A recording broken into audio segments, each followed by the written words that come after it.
नमस्कार, BTV news के इस बुलेटिन में आपका स्वागत है। सबसे पहले आइए एक नजर डालते हैं आज की कुछ खास खबरों पर। बीटीवी न्यूज की हेडलाइन के प्रायोजक हैं जायसवाल हीरो। जायसवाल हीरो आपके अपने शहर बालाघाट में हीरो कंपनी की बाइक एवं मोपेड गाड़ियों का भव्य शोरूम जायसवाल हीरो सभी ग्राहकों को दशहरा एवं दीपावली की हार्दिक शुभकामनाएं।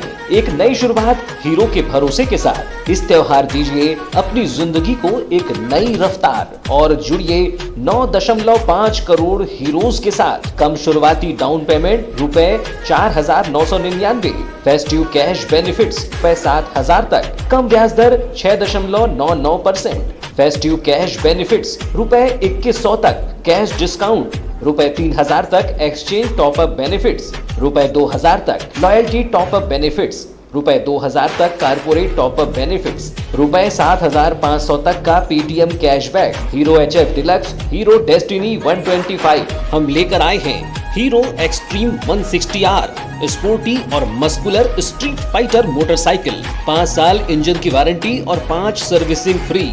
तो अब सोच क्या रहे हैं, फौरन चले आइए जायसवाल हीरो।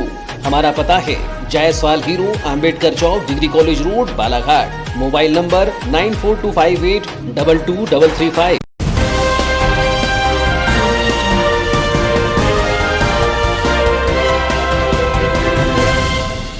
कॉलेज में दाखिला पाने उमड़े विद्यार्थी, पीजी कॉलेज में लगा हुजूम। सीट लेने विद्यार्थियों को करनी पड़ रही है मशक्कत। एडमिशन का इंतजार करते रहे छात्र, संकायवार बनाई गई दाखिले की व्यवस्था। पहले दिन आए 800 विद्यार्थियों के फॉर्म। छात्र नेताओं की भी रही कॉलेज में मौजूदगी। गर्ल्स कॉलेज में आसानी से हुई प्रक्रिया। कन्या महाविद्यालय में पीजी कोर्स की उठी मांग। त्योहारों में पटाखों के नियमों का धमाका, सजने लगा पटाखा बाजार। नहीं बेच सकते विदेशी पटाखे, अधिक आवाज वाले पटाखे भी प्रतिबंधित। प्रशासन बरतेगा कड़ी निगरानी। बाजारों में नहीं बिकेंगे विदेशी पटाखे। अस्थायी पटाखा दुकान के लिए निकाली लॉटरी। उत्कृष्ट विद्यालय मैदान में सजेगा पटाखा बाजार। सरेखा रेलवे क्रॉसिंग में ओवरलोड ट्रक ने तोड़ा बैरिकेड। लगभग 1 घंटे तक सरेखा मार्ग पर लगा रहा लंबा जाम। यातायात विभाग ने पहुंचकर बहाल की यातायात व्यवस्था। रेलवे पुलिस ने ट्रक ड्राइवर को लिया हिरासत में।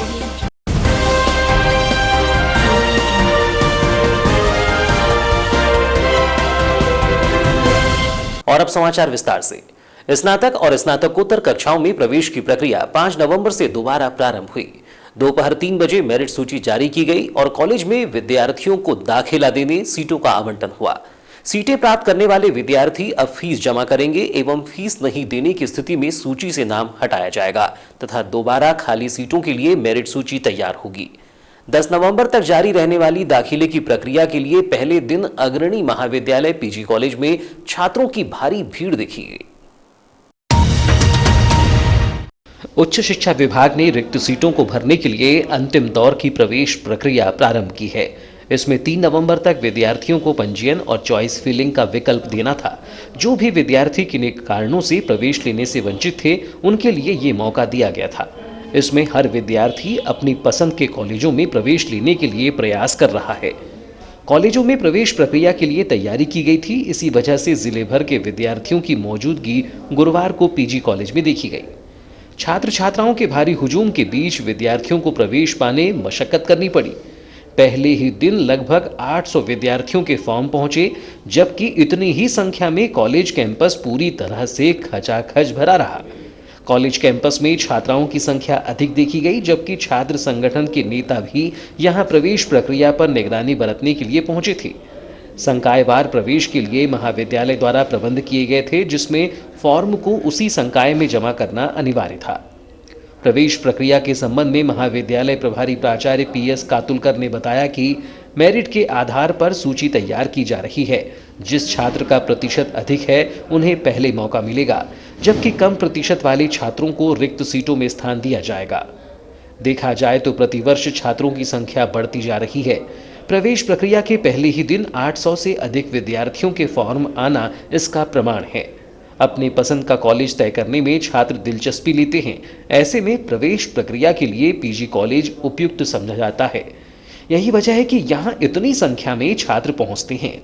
कॉलेज प्रबंधन ने बताया कि कॉलेज में प्रवेश के लिए वेरिफिकेशन की प्रक्रिया हुई थी। इसके पश्चात 5 नवंबर को एडमिशन के लिए सीटों का आवंटन होना था। पूर्व में सीटों की संख्या कम थी, जिसे बढ़ाया गया है, जबकि वर्तमान में 70 सीटों तक आवंटन किया जा रहा था, लेकिन 30 सीटें बढ़ाए जाने की मांग है, जिस पर उम्मीद की जा रही है कि उच्च शिक्षा विभाग द्वारा सीटें बढ़ाई जा सकती हैं। 10 नवंबर तक प्रवेश प्रक्रिया जारी रहेगी, जिसके लिए पहले दिन 5 नवंबर को लगभग 800 छात्रों के फॉर्म प्रवेश के लिए आए हैं। इनमें एमकॉम में 32, विज्ञान संकाय के लिए 400 तथा आर्ट्स संकाय में प्रवेश पाने 200 छात्रों के फॉर्म पहुंचे हैं। इस आधार पर उन्हें सीटों का आवंटन किया जाएगा। उल्लेखनीय है कि सीटों के आवंटन को लेकर दिन भर कॉलेज परिसर में छात्रों की भारी भीड़ बनी रही। सीटों का आवंटन छात्रों के मोबाइल पर ओटीपी भेजकर किया जा रहा है, जिसमें छात्र अपने मोबाइल को हाथ में लिए ओटीपी का इंतजार करते रहे और जिसका ओटीपी पहुंचा उसने जाकर झट से प्रवेश हासिल कर लिया। कॉलेज में प्रवेश के लिए छात्रों का हुजूम 10 दिसंबर तक दिखाई दे सकता है। एनएसयूआई जिला अध्यक्ष दयाल वासनिक ने कहा कि कॉलेज में प्रवेश लेने छात्र बड़ी संख्या में पहुंचे हैं, जिन्हें कई तरह की परेशानियों का सामना करना पड़ता है। हमने कई बार मांग रखी है कि कॉलेज में सीटों की संख्या बढ़ाई जाए तथा कॉलेज की समस्याओं का निराकरण कलेक्टर स्तर से किया जाए, लेकिन इस पर कोई ध्यान नहीं दिया जाता है। यही वजह है कि प्रतिवर्ष छात्रों को इस तरह प्रवेश के लिए भटकना पड़ता है। उन्होंने कहा कि पीजी कॉलेज को विश्वविद्यालय का दर्जा दिए जाने की मांग भी की गई, लेकिन इसकी कोई सुध नहीं की जाती। प्रक्रिया जो है चल रही है, उसमें किस प्रकार की जो है परेशानियां छात्रों को उत्पन्न हो रही है? छात्रों को तो परेशानियों का सामना बहुत बड़े रूप से करना पड़ रहा है। 70 सीटें हुआ करती थी एमएससी में, 30 सीटें और बढ़ी है। सीटें बढ़ाना कोई इसका वो नहीं है, उदाहरण क्या हल नहीं है इसका। बालाघाट जिले का सबसे बड़ा महाविद्यालय पीजी कॉलेज, जिसमें पूरे जो पीजी कोर्स होता है सिर्फ बालाघाट के पीजी कॉलेज में ही है। बाकी पूरे बालाघाट में 14 कॉलेजों में कहीं भी किसी भी प्रकार का कोई पीजी कोर्स स्टार्ट नहीं किया गया, जिससे बच्चों को बहुत परेशानी करना हो रहा है। 30 सीटें बढ़ाई गई है, 200 आवेदन हो रहे, बच्चे क्या करेंगे? क्योंकि ये बालाघाट जिला एक ऐसा यहाँ पर ऐसी शिक्षा की व्यवस्था है कि कोचिंग से लेकर हर प्रकार की व्यवस्था बालाघाट में होती है। तो दूर दराज से पूरे बच्चे यहाँ पर आके अपना शिक्षा लेने के लिए आवेदन करते हैं। तो सीटें बढ़ाना कोई उद्देश्य नहीं है। बालाघाट जिले के लिए इतने सौभाग्य की बात है कि हमारे कई मंत्रियों, कई जनप्रतिनिधियों को यहाँ पर मौका मिल रहा है। तो उनको कहीं ना कहीं गर्ल्स कॉलेज हो गया, वारासुनी कॉलेज हो गया, लाल बर्रा के कॉलेज हो गए, इनमें पीजी कोर्सेज स्टार्ट करना चाहिए एमएससी के, जिससे बच्चों की ये जो समस्या है लगभग 8-10 सालों से समस्या बनी हुई है, ये दूर होंगी। एनएसयूआई लगातार मांग कर रही है कि बालाघाट जिले में एक साइंस कॉलेज होना चाहिए, जिससे ये समस्या दूर होगी। एमएससी के जितने भी डिपार्टमेंट होते हैं, फिजिक्स, केमिस्ट्री, बॉटनी, जियोलॉजी, ये जो डिपार्टमेंट होता है गर्ल्स कॉलेज में भी स्टार्ट करना चाहिए, जिससे ये समस्या दूर होगी। 70 सीटों में कम से कम 150 से 200 आवेदन हो रहे हैं, तो कैसे बच्चों की समस्या दूर होगी? इस प्रक्रिया के तहत कमला नेहरू कन्या महाविद्यालय में पहुंचकर जानकारी दी गई तो बताया गया कि यहां प्रवेश पाने कम संख्या में छात्राएं पहुंची हैं, जिसके लिए सरल प्रक्रिया के तहत उन्हें प्रवेश दिया जा रहा है। गर्ल्स कॉलेज प्राचार्य दिनेश मेश्राम ने बताया कि महाविद्यालय में गणित संकाय में 200 एवं बायोलॉजी में 600 छात्रों को प्रवेश दिया जा चुका है, जबकि 50 सीटों की क्षमता वाले कॉमर्स संकाय में अभी 30 सीटें रिक्त हैं। कॉलेज में कुल विद्यार्थियों की अधिकतम संख्या 3500 हो सकती है, जिसके आधार पर प्रवेश प्रक्रिया पूरी होती है। गर्ल्स कॉलेज में पीजी कोर्स संचालन के सवाल पर प्राचार्य ने कहा कि हमने कई बार उच्च शिक्षा विभाग से पत्राचार किया, लेकिन सफलता नहीं मिली है। राजनीतिक स्तर से यह संभव है। जब कोई राजनेता इसके लिए प्रयास करेगा तो कमला नेहरू कन्या महाविद्यालय में पीजी कोर्स संचालन हो सकेगा। हमारे यहाँ लगभग प्रवेश पूर्ण हो चुका है, फिर भी हमारे यहाँ होम साइंस और कॉमर्स में सीटें खाली हैं और कुछ सीटें बायोलॉजी में भी वैकेंट है। आज पहला दिन है, सीएलसी चतुर्थ राउंड चल रहा है। तो 11 बजे से 1 बजे तक केवल आवेदन लेना होता है। 1 से 3 बजे तक अब मेरिट लिस्ट बनेगी और 3 बजे के बाद छात्रों को प्रवेश लेना। आज कितने आवेदन आए हैं सर? लगभग 60-70 आवेदन आ चुके हैं। सर, एक बात जो है छात्र संगठन के छात्रों के मन में है कि गर्ल्स कॉलेज में भी पीजी कोर्स शुरू किया जाए, तो इसको लेकर क्या प्रयास किए गए हैं? हमने बहुत बार पत्र लिखे हैं कमिश्नर महोदय को, लेकिन यदि यहाँ के विधायक सांसद महोदय यदि प्रयत्न करें तो ही वो पॉसिबल है, अन्यथा मुश्किल है। प्रदेश भर में त्योहारी सीजन के पूर्व राज्य सरकार ने पटाखों पर नए नियम लागू कर एक तरह से दीपावली के पूर्व धमाका किया है। उम्मीद तो पहले से ही थी कि सरकार विदेशी पटाखों पर प्रतिबंध लगाने जा रही है, लेकिन राज्य सरकार ने इसे 2 कदम आगे आकर आदेश जारी कर दिए कि अब की बार देवी देवताओं के चित्र वाले तथा अधिक आवाज वाले पटाखे नहीं बेचे जा सकते हैं। इसी बीच बालाघाट जिले में पटाखा दुकानें सजने लगी हैं। उत्कृष्ट विद्यालय मैदान में भी अस्थायी दुकानें लगेंगी, वहीं लाइसेंसी पटाखा कारोबार भी अब रंगत में आ रहा है। प्रदेश भर में विदेशी पटाखों पर प्रतिबंध लगाने के आदेशों के बाद जिला प्रशासन ने भी कार्यवाही किए जाने की तैयारी कर रखी है। कलेक्टर ने सभी अनुविभागीय अधिकारियों और तहसीलदारों को निर्देशित किया है कि वे सतत निगरानी बरतें और कहीं पर भी विदेशी पटाखे या अन्य नियमों का उल्लंघन न हो पाए। बीते दिनों बालाघाट एसडीएम आयुषी जैन ने लाइसेंसी पटाखा कारोबारियों के यहां निरीक्षण किया था और उन्हें हिदायत दी थी कि नियमों के विपरीत पाए जाने पर लाइसेंस भी निरस्त किए जाने की कार्यवाही की जाएगी। जिले भर में पटाखा दुकानों की जांच के लिए टीमें बनाई जाएंगी, जो मौके पर जाकर पटाखों की जांच करेंगी और विदेशी पटाखा पाए जाने या नियमों का उल्लंघन होने पर कड़ी कार्यवाही की जा सकती है। दीपावली पर्व पर पटाखों की बिक्री अधिक होती है। अब तक बाजार में चीनी पटाखों ने पूरी तरह से कब्जा कर रखा है, लेकिन विदेशी पटाखों पर प्रतिबंध के बाद स्वदेशी पटाखों का चलन बढ़ेगा, जो कई मायनों में ठीक है, लेकिन चीनी पटाखों के मुकाबले स्वदेशी पटाखे महंगे होते हैं। पटाखा कारोबारियों ने चर्चा में बताया कि बाजार में चीनी पटाखे खूब बेचे जाते थे, लेकिन जो प्रतिबंध आए हैं उससे विदेशी पटाखे नहीं होंगे, तो जो पटाखे खरीदे जाएंगे उसके दामों में थोड़ा अंतर तो जरूर होगा। देखा जाए तो इस बार बाजार में चीनी पटाखे देखने को नहीं मिलेंगे। जब पटाखा दुकानों की पड़ताल की गई तो यहाँ फिलहाल ग्राहकी की स्थिति सामान्य थी, लेकिन जो पटाखे बाजार में बिकने के लिए सजे थे, नियमों का असर कुछ तरह से दिखा। जिन पटाखों पर देवी देवताओं के फोटो होते थे, उनकी जगह अब भारतीय सिनेमा के हीरोइंस की तस्वीरें दिखाई पड़ती हैं। पटाखा एंड पटाखा दुकान के संचालक सैफुद्दीन ने बताया कि इस बार पटाखों को लेकर जो नियम है उसका पालन किया जा रहा है। उन्होंने कहा कि चीनी पटाखों का चलन बाजारों में होता रहा है, इस वजह से पटाखा व्यापार भी बढ़ता चला गया। स्वदेशी पटाखों की पूछ परख कम ही बनी रही, लेकिन अब स्वदेशी पटाखे विक्रय के लिए उपलब्ध हैं, जिससे लाभ तो मिलेगा ही, लेकिन दाम भी कुछ बढ़ गए हैं। उन्होंने बताया कि प्रतिवर्ष पटाखा कारोबार के दामों में वृद्धि हो जाती है। इस बार जो पटाखे हैं वे विदेशी पटाखों के ना होने से महंगे बिकेंगे। त्योहारी सीजन में कारोबार के सवाल पर उन्होंने कहा कि इस बार कारोबार धीमा है और पटाखा व्यापारियों को नुकसान उठाना पड़ सकता है। तो नहीं बेच रहे, चाइना पटाखे नहीं बेच रहे, देसी पटाखे इस बार आए हैं मार्केट में, पूरे देसी पटाखे। ऐसा देखा जाता है कि देसी पटाखे जो है महंगे होते हैं और चीनी पटाखे सस्ते होते हैं। चीनी पटाखे सस्ते होते हैं। चाइना के पटाखे तो में कुछ व्यापार में फर्क इसमें पड़ता है।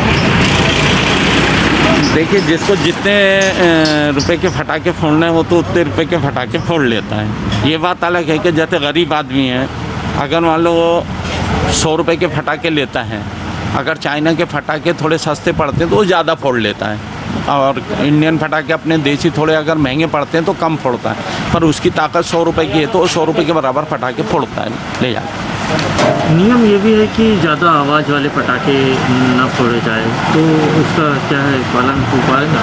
हाँ, हो तो रहा है पालन बराबर, जो मतलब शासन के जैसे निर्देश है उसी हिसाब से पटाखे बनाए जा रहे हैं, उसी हिसाब से फोड़े जा रहे हैं।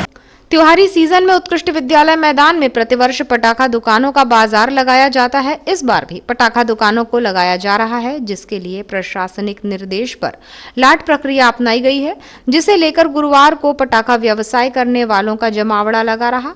लाट प्रक्रिया पूर्ण की गई। अस्थायी पटाखा एसोसिएशन अध्यक्ष निर्मल कल्लू सोनी ने बताया कि इस वर्ष लगभग 60 से 70 दुकानों को लगाने के लिए स्टॉल लगाया जा रहा है, जिसमें लॉट प्रक्रिया से दुकानदारों को उनके दुकानों के क्रमांकों का आवंटन किया गया है।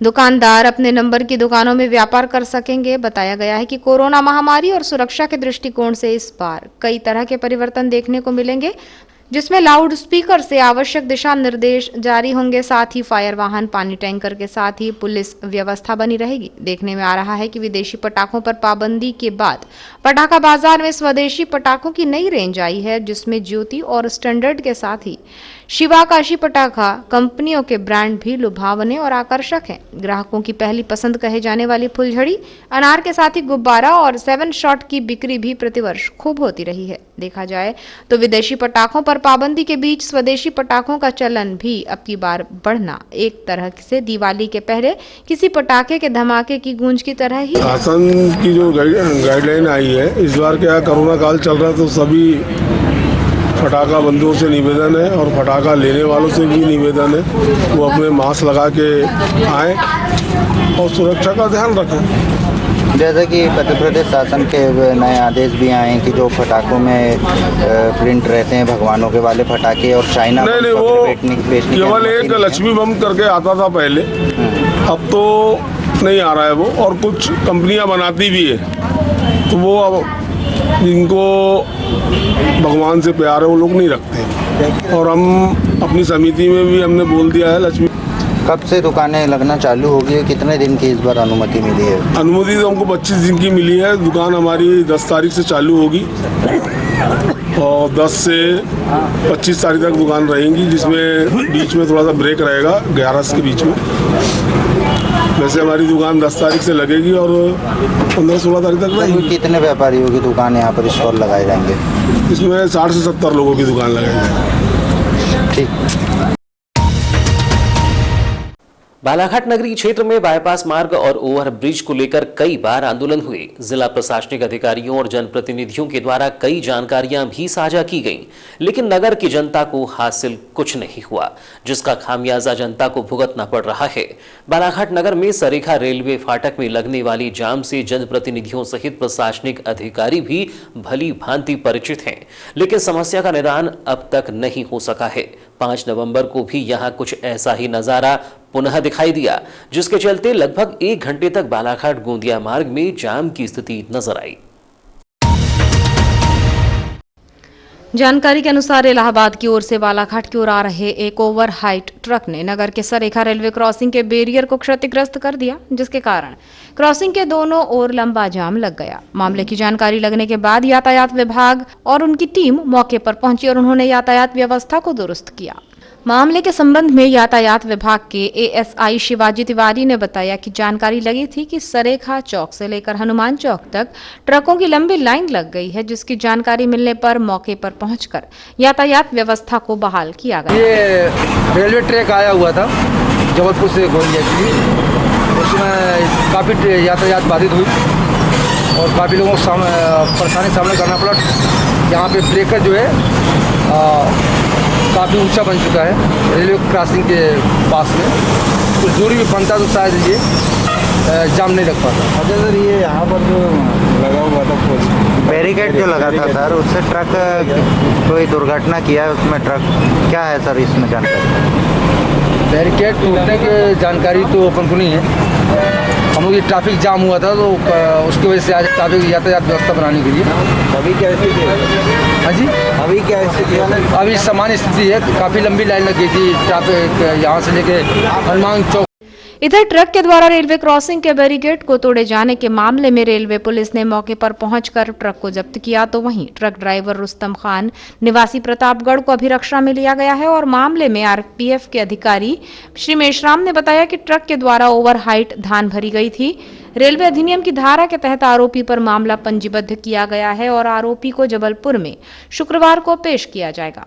बहरहाल सरेखा रेलवे क्रॉसिंग में लगने वाले जाम से आम जनता को निजात कब मिलेगी, ये कहा नहीं जा सकता है।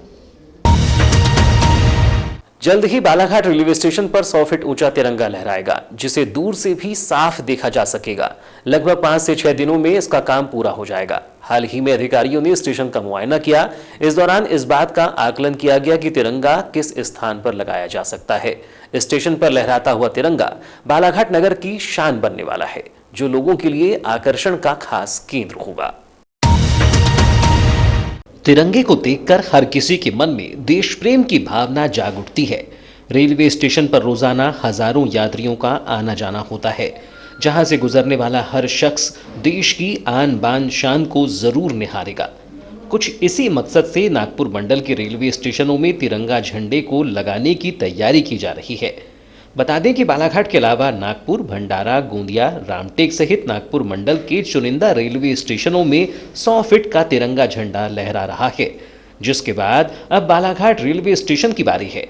रेलवे स्टेशन अधीक्षक HL कुशवाहा ने बताया कि नागपुर मंडल की ओर से रेलवे स्टेशन में तिरंगे झंडे के लगाने का कार्य किया जा रहा है, जिसके लिए एक कंपनी को काम सौंपा गया है। 5 नवंबर को कंपनी के द्वारा तिरंगे झंडे की टेस्टिंग की गई थी, जबकि अब भी कुछ कार्य होना शेष हैं। फिलहाल समाचारों में वक्त है एक छोटे से ब्रेक का। ब्रेक के बाद हम फौरन हाजिर होते हैं, तब तक बने रहिए BTV न्यूज के साथ। The Raymond shop, Raymond's shooting and shirting, जहां आपके लिए है new variety of kurta pyjama for festival season. Navratri और दिवाली के लिए आकर्षक डिस्काउंट ऑफर्स, सभी रेंज के रेडीमेड्स, एक्सेसरीज और मेंस वेयर उपलब्ध हैं। आज ही विजिट करें the Raymond shop. Shirts, trouser जो आपके व्यक्तित्व को निखारे, शूटिंग एंड शर्टिंग एवं exclusive suit length and sherwani cloth, Raymond suits, designer suits की संपूर्ण रेंज उच्चतम गुणवत्ता के साथ बिल्कुल किफायती दामों पर उपलब्ध है। बेल्ट, टाई, कफलिंग्स एक्सेट्रा आपके फिजिक के अनुसार कपड़ों की सिलाई एवं डिजाइनिंग भी की जाती है। मनाइए जिंदगी का जश्न हर पल रेमंड के संग। तो अब सोच क्या रही हैं? फौरन चले आइए, हमारे शोरूम में आपका स्वागत है। नई साज सज्जा के साथ आधुनिक कपड़ों का भव्य शोरूम, खास वही जो हर पल को खास बनाए। Raymond the complete man, Dharam treasure, circuit house road, Hanuman Chowk, Balaghat. Contact 917622922017। 2 नवंबर से जिले में सहकारी कर्मचारी महासंघ की जारी अनिश्चितकालीन हड़ताल समाप्त हो गई है। जानकारी के अनुसार सहकारी कर्मचारी महासंघ की मांग के चलते जिला खाद्य अधिकारी SH चौधरी का स्थानांतरण आदेश जारी कर दिया गया है। 4 नवंबर को खाद्य नागरिक आपूर्ति एवं उपभोक्ता संरक्षण विभाग के द्वारा जारी किए गए आदेश के तहत HS चौधरी को भोपाल बुलाया गया है, जबकि उनके स्थान पर अब नुजहत बानो बकई जिले की नई जिला खाद्य अधिकारी होंगी। बता दें कि जिला खाद्य अधिकारी HS चौधरी के द्वारा विगत दिनों एक स्थानीय समाचार पत्र के माध्यम से जिले के समस्त सोसाइटियों को भ्रष्ट कहा गया था, जिसके विरोध में सहकारी कर्मचारी महासंघ के द्वारा जिला खाद्य अधिकारी के इस बयान के विरोध में अनिश्चितकालीन हड़ताल की जा रही थी, जिसका 5 नवंबर को पटाक्षेप हो गया है। जानकारी के अनुसार सहकारी कर्मचारी महासंघ के द्वारा जिला खाद्य अधिकारी के स्थानांतरण की मांग शासन के द्वारा पूरी कर दी गई। इसके अलावा संगठन की अन्य मांगों को लेकर भी जिला प्रशासन के साथ संगठन की सहमति बन चुकी है, जिसके तहत जिले में 2 नवंबर से जारी अनिश्चितकालीन हड़ताल के समाप्त होने की संभावना है। मामले में संगठन के जिलाध्यक्ष PC चौहान ने बताया कि संगठन की प्रमुख मांग का निराकरण शासन के द्वारा कर दिया गया है, जबकि अन्य मांगों को लेकर कल पुनः कलेक्टर से चर्चा की जाएगी। उन्होंने बताया कि 6 नवंबर को प्रदेश संगठन के पदाधिकारियों की उपस्थिति में जारी अनिश्चितकालीन हड़ताल के समाप्त होने की घोषणा की जाएगी। मध्य प्रदेश कर्मचारी कांग्रेस बालाघाट का प्रतिनिधि मंडल ने सजल मस्की जिला अध्यक्ष के नेतृत्व में पूर्व विधानसभा उपाध्यक्ष एवं लांजी विधायक हीना कावरे से भेंट कर बालाघाट जिले के कर्मचारी की विभिन्न समस्याओं पर विस्तार से चर्चा की, जबकि समस्त विभागों की लगभग 36 सूत्री मांगों का ज्ञापन भी सौंपा गया। मांगों को लेकर मध्य प्रदेश कर्मचारी कांग्रेस संगठन के जिला अध्यक्ष सजल मस्की ने बताया कि आज पूर्व विधानसभा उपाध्यक्ष हीना कावरे से भेंट कर शिक्षा विभाग के कंप्यूटर ऑपरेटर की सेवाएं निरंतर रखे जाने एवं उन्हें 8 माह के लंबित वेतन का भुगतान किए जाने की मांग का ज्ञापन सौंपा गया। इसके साथ ही महिला बाल विकास विभाग अंतर्गत आंगनबाड़ी में स्व सहायता समूह को 3 माह के पोषण आहार की राशि दीपावली के पूर्व शीघ्र भुगतान कराए जाने, रसोइयों का वेतन निर्धारित किए जाने, जन स्वास्थ्य रक्षकों की नियुक्ति तत्काल किए जाने, बालाघाट जिला आंगनबाड़ी कार्यकर्ताओं की जो 1500 रुपये की अतिरिक्त राशि काटी गई है वह शीघ्र जारी कराए जाने, कोरोना में सेवाएं देने वाली आंगनबाड़ी कार्यकर्ता एवं सहायिकाओं को 10,000 रुपये प्रोत्साहन राशि दीपावली के पूर्व दिए जाने, कर्मचारी का महंगाई भत्ता, 7वीं किस्त, रोकी गई वार्षिक वेतन वृद्धि शीघ्र प्रदान किए जाने, शासन के समस्त विभाग के कर्मचारी को नवीन पेंशन योजना को समाप्त कर पुरानी पेंशन लागू कराए जाने, जल संसाधन, वन, लोक निर्माण विभाग, नगरपालिका के स्थायी कर्मचारी को नियमित पदों पर समायोजित कर नियमित कर्मचारी के समान लाभ दिए जाने, रोजगार सहायक को नियमित कर पंचायत सचिवों को 7वें वेतनमान का लाभ दिया जाने, पंचायत के ऑपरेटर को नियमित किए जाने, शिक्षकों को वरिष्ठता अनुसार पदनाम दिए जाने, लिपिकों को शिक्षकों के समान वेतन दिलाए जाने, प्रेरकों को पुनः सेवा में लिए सहित समस्त विभाग की 36 सूत्रीय कर्मचारी की मांग का ज्ञापन सौंपा गया। जिला मुख्यालय बालाघाट से लगभग 80 किलोमीटर दूर एवं विश्व विख्यात कान्हा नेशनल पार्क के मुक्की गेट से मात्र 4 किलोमीटर दूर ग्राम लगमा में जिला प्रशासन बालाघाट द्वारा बैगा हाट निर्मित किया गया है। देश में विशेष पिछड़ी जनजाति के रूप में पहचानी जाने वाली बैगा आदिवासियों की संस्कृति, उनके पारंपरिक उत्पाद अब पार्क में आने वाले पर्यटकों के माध्यम से विश्व में अपनी नई पहचान बनाएंगे। इसके लिए 3 अक्टूबर को बैहर एसडीएम गुरु प्रसाद के विशेष मार्गदर्शन में ग्राम लगमा में बैगा हाट प्रारंभ किया गया। इस बैगा हाट में बैगाओं के पारंपरिक उत्पाद और उनकी संस्कृति से जुड़ी चीजों को देश दुनिया में पहचान देने के लिए इसे तैयार किया गया है। इस बैगा हाट की खास बात यह है कि इसमें रोजगार भी पूरी तरह से स्थानीय वनवासियों को दिया जाएगा। प्रशासन द्वारा बैगा हाट के संचालन के लिए वन विभाग, रेशम विभाग, आदिम जाति कल्याण विभाग, पंचायत एवं ग्रामीण विकास विभाग को जिम्मेदारी दी गई है। यहां आने वाले पर्यटकों को स्व सहायता समूहों द्वारा निर्मित मिट्टी के बर्तन, लाख की चूड़ियां, ब्लैक राइस, मशरूम, बांस के फर्नीचर, बैगाओं के पारंपरिक आभूषण और वाद्य यंत्र से लेकर हाथ से बने औजार और बैगा जनजाति द्वारा तैयार कोदो कुटकी के व्यंजन भी खरीदने के अवसर मिलेंगे। इतना ही नहीं, इस हाट के साथ वनवासी रेस्टोरेंट और कैंटीन भी होगी, जिसमें आने वाले पर्यटकों को पारंपरिक बैगा व्यंजन भी परोसे जाने की योजना है। बैगा हाट में आए हुए पर्यटकों से इस संबंध में फीडबैक लिया गया। फीडबैक में पर्यटकों द्वारा बैगा हाट की प्रशंसा करते हुए सुझाव दिया गया कि इसमें गार्डन, ऑनलाइन पेमेंट आदि भी होनी चाहिए। जिला प्रशासन द्वारा इस सुझाव पर जल्द ही अमल किए जाने की तैयारी की जा रही है। 4 नवंबर को प्राप्त रिपोर्ट में बालाघाट जिले के 10 मरीजों के सैंपल कोरोना पॉजिटिव पाए गए हैं। शासन के प्रोटोकॉल के अनुसार 16 मरीजों के ठीक हो जाने पर उन्हें 4 नवंबर को डिस्चार्ज कर दिया गया। इस प्रकार बालाघाट जिले में अब तक कुल 2094 मरीज कोरोना पॉजिटिव पाए जा चुके हैं। इनमें से 1997 मरीज शासन के प्रोटोकॉल के अनुसार ठीक होकर अपने घर जा चुके हैं। 75 मरीजों का उपचार किया जा रहा है। मुख्य चिकित्सा एवं स्वास्थ्य अधिकारी डॉक्टर मनोज पांडेय से प्राप्त जानकारी के अनुसार 4 नवंबर को बालाघाट जिले के 10 कोरोना पॉजिटिव मरीजों में लालबर्रा तहसील के ग्राम देवरी का 1 मरीज, अमोली का 1 मरीज, किरनापुर तहसील के ग्राम रजे गांव के 2 मरीज, नगरीय क्षेत्र वारासिवनी के वार्ड क्रमांक 1 का 1 मरीज, वार्ड क्रमांक 6 का 1 मरीज, नगरीय क्षेत्र बालाघाट के वार्ड नंबर 30 सरस्वती नगर का 1 मरीज, नर्मदा नगर का 1 मरीज, वार्ड नंबर 11 का 1 मरीज, वार्ड नंबर 21 पिंचा गली का 1 मरीज शामिल है। कोरोना पॉजिटिव पाए गए मरीजों के उपचार के लिए जिला प्रशासन बालाघाट द्वारा पर्याप्त संख्या में बेड का इंतजाम किया गया है।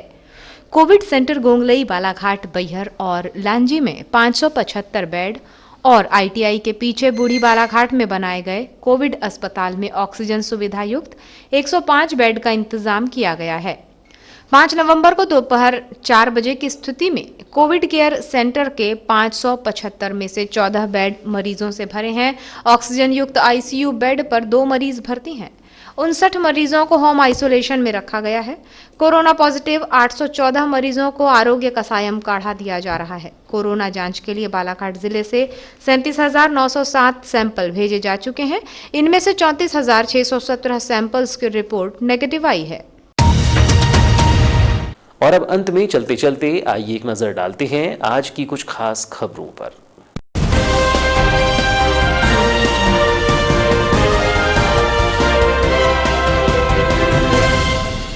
कॉलेज में दाखिला पाने उमड़े विद्यार्थी, पीजी कॉलेज में लगा हुजूम, सीट लेने विद्यार्थियों को करनी पड़ रही है मशक्कत। एडमिशन का इंतजार करते रहे छात्र, संकायवार बनाई गई दाखिले की व्यवस्था। पहले दिन आए 800 विद्यार्थियों के फॉर्म। छात्र नेताओं की भी रही कॉलेज में मौजूदगी। गर्ल्स कॉलेज में आसानी से हुई प्रक्रिया। कन्या महाविद्यालय में पीजी कोर्स की उठी मांग। त्योहारों में पटाखों के नियमों का धमाका, सजने लगा पटाखा बाजार। नहीं बेच सकते विदेशी पटाखे, अधिक आवाज वाले पटाखे भी प्रतिबंधित। प्रशासन बरतेगा कड़ी निगरानी। बाजारों में नहीं बिकेंगे विदेशी पटाखे। अस्थायी पटाखा दुकान के लिए निकाली लॉटरी। उत्कृष्ट विद्यालय मैदान में सजेगा पटाखा बाजार। सरेखा रेलवे क्रॉसिंग में ओवरलोड ट्रक ने तोड़ा बैरिकेड। लगभग 1 घंटे तक सरेखा मार्ग पर लगा रहा लंबा जाम। यातायात विभाग ने पहुंचकर बहाल की यातायात व्यवस्था। रेलवे पुलिस ने ट्रक ड्राइवर को लिया हिरासत में।